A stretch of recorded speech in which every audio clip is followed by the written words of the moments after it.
संसद सत्र शुरू हो रहा है और इस बार और भी हंगामा मचने वाला है, क्योंकि एक तरफ कॉकरोच पार्टी का आंदोलन है, दूसरी तरफ इंडी वाले हैं। दोनों माहौल बना रहे हैं कि नरेंद्र मोदी को कैसे घेरा जाए। लेकिन नरेंद्र मोदी अलग ही मेगा प्लान बनाए बैठे हैं। अब ये मेगा प्लान क्या है, जिसने इंडी गठबंधन में भी हड़कंप मचा दिया है? नरेंद्र मोदी क्या धमाके करने वाले हैं? क्योंकि मॉनसून सत्र से पहले इंडी गठबंधन की पार्टियों में गजब तोड़फोड़ हो चुकी है। कांग्रेस अलग घबराई हुई है कि भाई नंबर गेम तो नरेंद्र मोदी की तरफ जाता दिख रहा है। संसद में 2/3 बहुमत का आंकड़ा जुटा लेने की बातें हो रही हैं। इस 2/3 बहुमत वाले आंकड़े से सरकार करने क्या वाली है? कल से संसद में क्या गजब होने वाला है, देखिए जरा।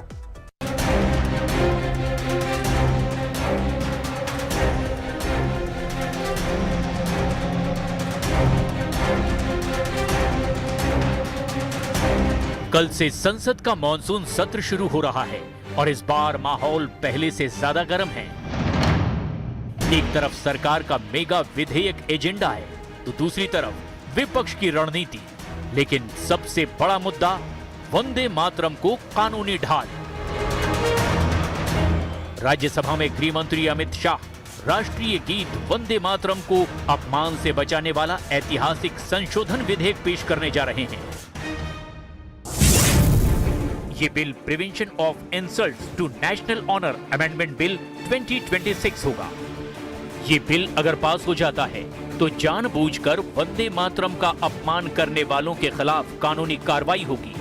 ऐसा करने की दोषी पाए जाने पर 3 साल तक की जेल, जुर्माना या दोनों का प्रावधान होगा। लेकिन सत्र के पहले जो सर्वदलीय बैठक में हुआ वो भी कम हंगामा खेज नहीं था। 3 घंटे चली बैठक की अध्यक्षता राजनाथ सिंह ने की। मीटिंग में कांग्रेस, समाजवादी पार्टी, डीएमके सहित 40 पार्टियों के नेता शामिल हुए। लेकिन बीच में विपक्ष ने सांकेतिक वॉकआउट किया। विपक्ष ने आरोप लगाया कि सरकार ने टीएमसी के बागी 20 सांसदों के गुट को बैठक में क्यों बुलाया।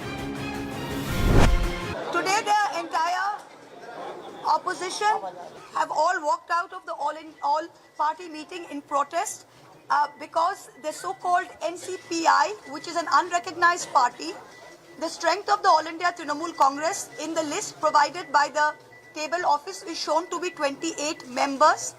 These so-called rebel 20 MPs, their merger has not been approved by the speaker. The 20 disqualification petitions are still pending. So on what grounds did the Parliamentary Affairs Minister extend an invitation to these 20 rebel MPs and how are they attending this meeting? NCPI 20 Lok Sabha सांसदों ने हस्ताक्षर करके Lok Sabha speaker के पास नए party में join करने का और संसद में अलग से बैठने का व्यवस्था के लिए मांग किया हुआ है और ये नियम के तहत है और ये स्पीकर साहब का कंसिडरेशन में है। जब ये स्पीकर साहब का कंसिडरेशन में है और 20 सांसद है, उसको हम वंचित कैसे कर सकते हैं? लोकसभा सबका है, तो इतना 20 सांसदों को हम नहीं बुलाएंगे, ये कैसे हो सकता है? 30 जुलाई से शुरू होने वाले संसद के मॉनसून सत्र के लिए सरकार ने एजेंडा तय कर दिया है। सदन में 8 बिल पेश होंगे। आयकर संशोधन विधेयक 2026, ये बिल पहले जारी किए गए अध्यादेश की जगह लेगा। सर्वोच्च न्यायालय संशोधन विधेयक 2026, जजों की संख्या को 33 से बढ़ाकर 37 किया जाएगा। राष्ट्रीय सम्मान के अपमान की रोकथाम संशोधन विधेयक 2026, राष्ट्रीय गीत वंदे मातरम को कानूनी संरक्षण मिलेगा। जन्म और मृत्यु का पंजीकरण संशोधन विधेयक 2026, रजिस्ट्रेशन में देरी पर जुर्माने और नियम को सख्त बनाया जाएगा। सूक्ष्म, लघु और मध्यम उद्योग विकास संशोधन विधेयक 2026, एमएसएमई को वित्तीय राहत देने और व्यापार को आसान बनाने के लिए सुधार होंगे। विदेशी अंशदान संशोधन विधेयक 2026, विदेशी चंदे के इस्तेमाल पर सख्त निगरानी होगी। विकसित भारत शिक्षा अधिष्ठान विधेयक 2025, यूजीसी, एआईसीटीई, एनसीटीई की जगह एक रेगुलर अथॉरिटी बनाई जाएगी। इसलिए पार्लियामेंट का सत्र को विशेष करके जो ये मानसून सत्र हैं, कई इम्पोर्टेंट बिल्स बिजनेस सरकार की ओर से लाने जा रहे हैं। इसमें सब सहयोग करें। अगर विरोध भी करना है तो बातों के जरिए ही विरोध करें, हंगामा ना करें और हम अपने तरफ से पूरा योगदान देंगे और विपक्ष से भी हम उम्मीद करते हैं कि वो भी सहयोग करेंगे। लेकिन मॉनसून सत्र का सबसे बड़ा सस्पेंस है दो बिल, परिसीमन और महिला आरक्षण, जिस पर सरकार की तरफ से अभी तक कोई बयान नहीं आया है।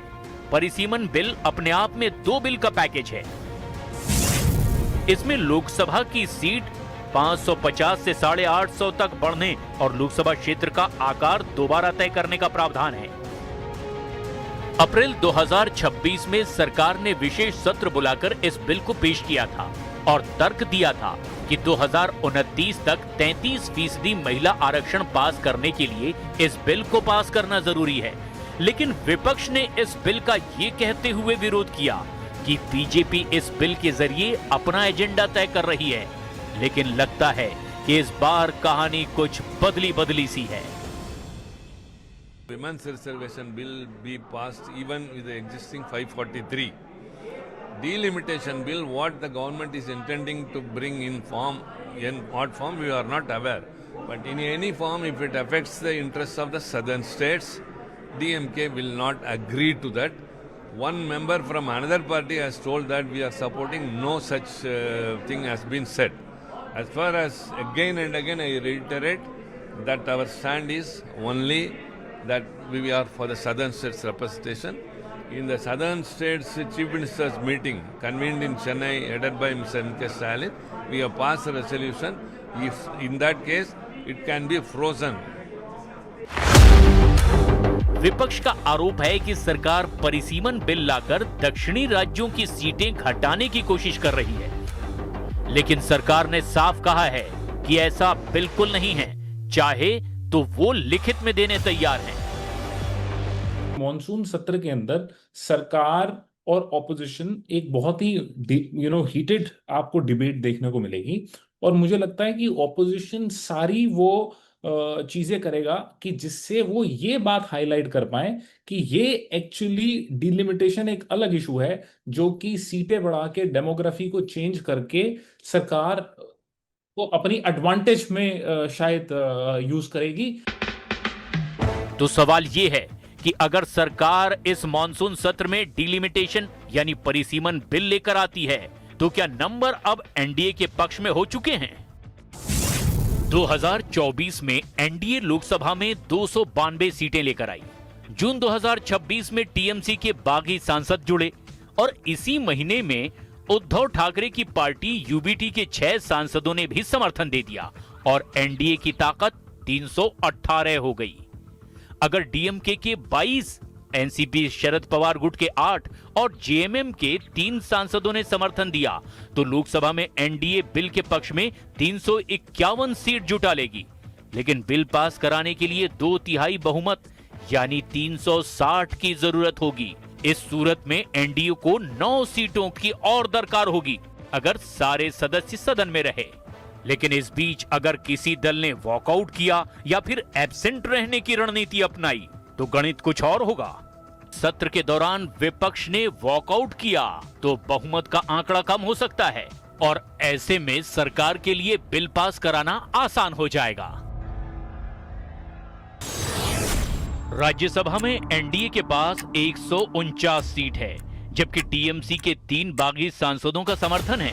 मतलब एनडीए के पक्ष में 152 सीटें हैं और ये बहुमत से 11 सीट दूर है।